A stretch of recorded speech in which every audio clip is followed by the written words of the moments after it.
భర్త రాజేంద్ర మర్డర్ కు భార్య సంగీత ప్లాన్ వేసింది. హత్యకు సోదరుడు స్నేహితులతో పక్కా స్కెచ్ వేసింది. రోడ్డుపై యాక్సిడెంట్ డ్రామాతో రాజేంద్రపై అటాక్ చేసింది. స్కూటర్ను ఢీకొట్టి కత్తితో రాజేంద్రపై దాడి చేసింది. బంగారం చోరీగా చిత్రీకరించే ప్రయత్నం కూడా చేసింది. అదృష్టం బాగుండి ప్రాణాలతో బయటపడ్డాడు భర్త రాజేంద్ర. పోలీసుల దర్యాప్తులో నిజం ఒప్పుకుంది భార్య సంగీత. కాపురం అంటే నూరేళ్ల పండగ అన్నాళ్ళు కలిసి నడవాల్సిన భార్యాభర్తల మధ్య అప్పుడప్పుడు అలకలు కోపాలు రావడం సహజం. కానీ ఆ కలహాలు హత్యా ప్రయత్నం వరకు వెళతాయని ఎవరూ ఊహించలేదు. తన భర్తపై ఉన్న కోపంతో ఏకంగా అతన్ని ఈ లోకం నుంచే లేపేయాలని పక్క స్కెచ్ చేసింది ఓ ఇల్లాలు. అంతా సవ్యంగానే జరుగుతుందనుకునే లోపు భర్త అదృష్టం అతడి ప్రాణాలు కాపాడిందని చెప్పుకోవాలి. కర్ణాటక మైసూర్ జిల్లాలోని నంజన్గూడ్ పట్టణంలో ఈ సంచలన ఘటన చోటు చేసుకుంది. ఈ పట్టణానికి చెందిన రాజేంద్ర, అతని భార్య సంగీత ఇద్దరు కూడా కంప్యూటర్ ఆపరేటర్లుగా పనిచేస్తూ ఉన్నారు. కొంతకాలంగా ఈ దంపతుల మధ్య వివాదాలు నడుస్తూ ఉన్నాయి. దీంతో ఇద్దరి మధ్య సయోధ్య లేకుండా పోయింది. భర్తపై కోపాన్ని పెంచుకున్న సంగీత చివరికి ఘోరమైన నిర్ణయాన్ని తీసుకుంది. తన భర్తను చంపేయాలని ఆమె కుట్ర పన్నినట్లుగా కూడా తెలుస్తోంది. ఈ ప్లాన్ అమలు కోసం సంగీత తన సోదరుడు సంజయ్ సహాయాన్ని కోరింది. వారితో పాటు సంజయ్ స్నేహితులు విఘ్నేష్, ఇంకా ఒక 17 ఏళ్ల బాలుడు కూడా ఈ కుట్రలో భాగమయ్యాడు. వీరంతా కలిసి రాజేంద్ర హత్యకు పక్కా స్కెచ్ వేశారు.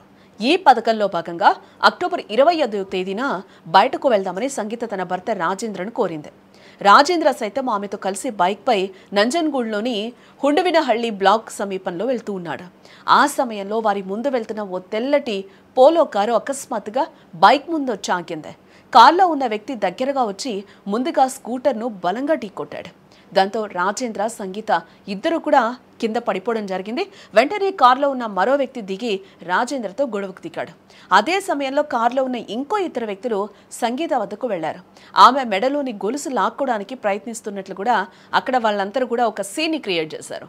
ఈ సమయంలోనే వారిలో ఒక నిందితుడు రాజేంద్రను పదునైన ఆయుధంతో పొడిచాడు. తీవ్ర గాయాలవ్వడంతో రాజేంద్ర పెద్దగా కేకలేయడం జరిగింది. ఆ వైపుగా వెళ్తున్న వాహనాలు ఆగుతూ ఉండడంతో పరిస్థితి చేయి దాటిపోతుందని గ్రహించిన నిందితులు రాజేంద్రను అక్కడే వదిలి ఒక్కసారిగా వారందరూ కూడా పరారైపోయారు. ఈ ఘటనలో రాజేంద్ర తీవ్రంగా గాయపడడంతో అతన్ని మైసూరులోని ఒక ప్రైవేట్ ఆసుపత్రికి తరలించారు. ఈ ఘటనపై కేసు నమోదు చేసుకున్న పోలీసులు దర్యాప్తు ప్రారంభించడం జరిగింది. పోలీసుల దర్యాప్తులో షాకింగ్ నిజాలు వెలుగులోకి వస్తూ ఉన్నాయి. ఇదంతా రాజేంద్రను హత్య చేయడానికి అతని భార్య సంగీత గీసిన స్కెచ్ అని కూడా తెలిపోయింది. హత్యాయత్నం దోపిడీగా చిత్రీకరించేందుకు సంగీత ప్రయత్నించిందని పోలీసులు కూడా గుర్తించడం జరిగింది.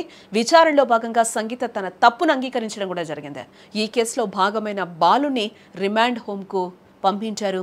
మిగిలిన ముగ్గురిని కూడా న్యాయస్థానం ముందు నిలబెడతామని పోలీసులు చెప్తూ ఉన్నారు.